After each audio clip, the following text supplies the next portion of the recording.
KSRTCയും സ്വകാര്യ ബസ്സുകളും ഒന്നും തന്നെ സർവീസ് നടത്തിയിട്ടില്ല. ഏതാനും ചില സ്വകാര്യ വാഹനങ്ങൾ മാത്രമാണ് നിരത്തിലിറങ്ങിയിരിക്കുന്നത്. സർക്കാർ ഓഫീസുകളിലും ഹാജർ നില കുറവ് തന്നെയാണ്. കൂടുതൽ വിവരങ്ങളുമായി കട്ടപ്പനയിൽ നിന്നും നിജിൽ കെ മാത്യു ചേരുന്നു. നിജിൽ, പണിമുടക്ക് എങ്ങനെ പുരോഗമിക്കുന്നു? എന്താണ് ഈ ഒരു മണിക്കൂറിൽ നൽകാൻ കഴിയുന്ന ഏറ്റവും പുതിയ വിശദാംശങ്ങൾ? നിജിൽ. ഷിബിൻ, സംയുക്ത ട്രേഡ് യൂണിയന്റെ നേതൃത്വത്തിൽ നടത്തുന്ന 24 മണിക്കൂർ പണിമുടക്ക് പുരോഗമിക്കുകയാണ്. ഹൈറേഞ്ച് മേഖലയിൽ പണിമുടക്ക് പൂർണ്ണമാണെന്ന് നമ്മൾ പറയേണ്ടി വരും. കടകമ്പോളങ്ങൾ എല്ലാം തന്നെ അടഞ്ഞു കിടക്കുകയാണ്. അതുപോലെ KSRTC ബസ്സുകളൊന്നും തന്നെ ഈ കട്ടപ്പന ഡിപ്പോയിൽ ഉൾപ്പെടെ ഒന്നും സർവീസ് നടത്തിയിട്ടില്ല. സ്വകാര്യ ബസ്സുകളും സർവീസ് നടത്തിയിട്ടില്ല. നിരത്തുകളെല്ലാം നിരത്തുകളെല്ലാം തന്നെ വിജനമായി കിടക്കുകയാണ്. ഏതാനും ചില സ്വകാര്യ വാഹനങ്ങൾ മാത്രമാണ് ഇപ്പോൾ നിരത്തിലുള്ളത്.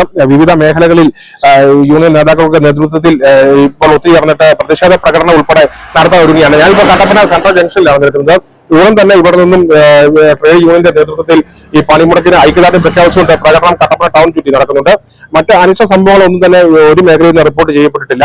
അതുപോലെ തോട്ടം മേഖലയിലെ കാര്യങ്ങൾ എടുത്ത് പറയുകയാണെങ്കിൽ തൊഴിലാളികളൊന്നും തോട്ടം മേഖലയിൽ ഇന്ന് പണിക്ക് ഇറങ്ങിയിട്ടില്ല. പൊതുവിൽ എല്ലാ ആളുകളും ഈ പണിമുടക്കിനോട് സഹകരിക്കുന്ന ഒരു കാഴ്ചയാണ് കാണുന്നത്.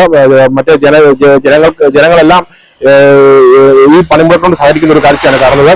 അതുപോലെ പോലീസിന്റെ നേതൃത്വത്തിൽ തന്നെ വിവിധ മേഖലകളിൽ പോലീസ് ഉദ്യോഗസ്ഥരെ വിന്യസിച്ചിട്ടുണ്ട്. സുരക്ഷയൊക്കെ ശക്തമാക്കിയാണ് പോലീസ് മുന്നോട്ട് പോകുന്നത്. മറ്റ് അനിഷ്ട സംഭവങ്ങളൊന്നും ഇതുവരെയും റിപ്പോർട്ട് ചെയ്യപ്പെട്ടിട്ടില്ല. ഷിബിൻ.